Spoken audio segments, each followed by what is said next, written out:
Now, the debate about superannuation and tax also raises an age-old question.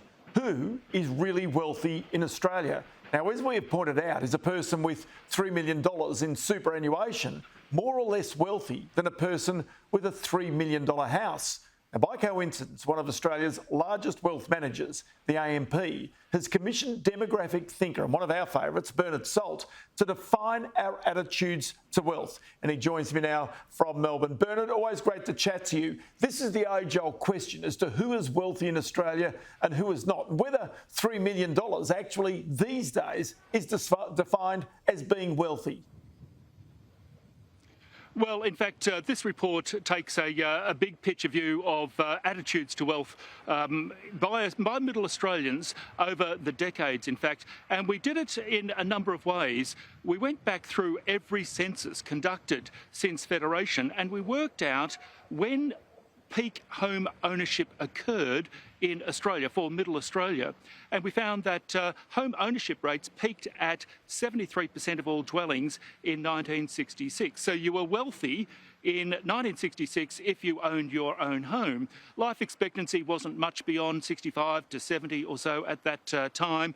And it very much appealed to returning diggers who perhaps had remembered the Great Depression during their childhood, fought in the Second World War. Home ownership represented being wealthy and secure for middle Australians in 1966 at 73%.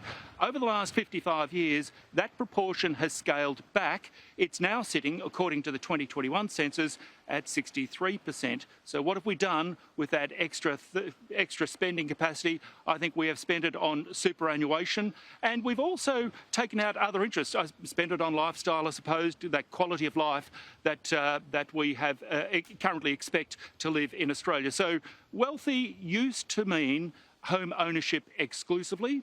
Today, in my view, wealthy means certainly home ownership, but also having other storages of wealth as well, superannuation and other sources as well.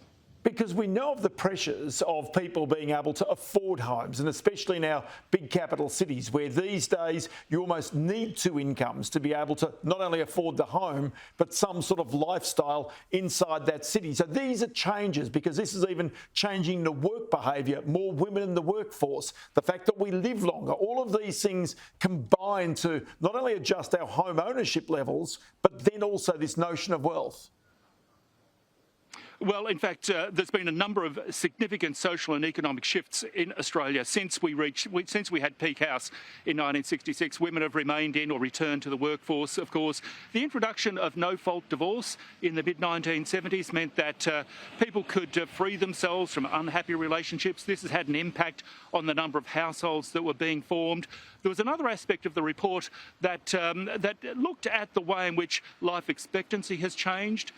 We used to get in Australia around about 69 years of life in 1950. Today it's more like 84 years of life, so we've increased life expectancy by 15 years.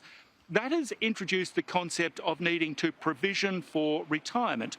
This was not so much an issue a generation or two ago because people didn't expect to live very long into retirement. These days, it's 20, 25, even 30 years in retirement. So the idea of wealthy has had to adapt and change as a consequence. An interesting graphic from the report is the new life stages. It used to be just childhood, adulthood, old age and death.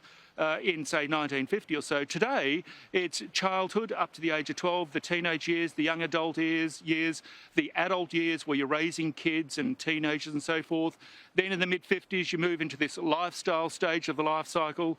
Then you're retired for maybe 10 or 12 years. And late 70s, that's when we think that you're actually moving into that really old stage of the life cycle, although that does seem to be moving. Could even be early 80s these days before you really could be considered old.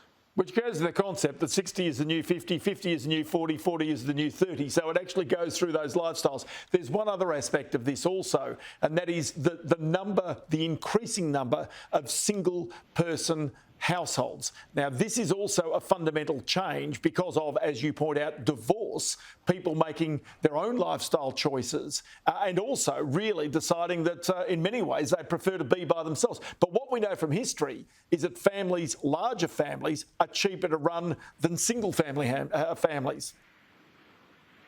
Well, in fact, this idea of the rise of singledom is really, really important in the world of demography and in society, I think, generally. Yes, being able to secure a divorce if you're in an unhappy relationship was an important breakthrough, but there was another shift as well that is driving this, and this is the postponement of commitment to marriage. In 1971, the average age at first marriage for an Australian woman was 21. Today, it is more likely to be 28 or 29. That 7 years has now been transferred into completing education and training, maybe a gap year, trialling relationships, travel, or whatever it is. It's a lifestyle choice, or a choice about how young people, young couples, want to live today. So you've got more singles in their 20s, and you have also more older singles because they might be separated or divorced, and then much, much older singles because their partner has died off. So singledom is very much a demographic feature of our society today that did not exist to that extent in 1966 or earlier. So bring it back to the family home, because as you pointed out, owning a family home was once considered to be a concept of wealth.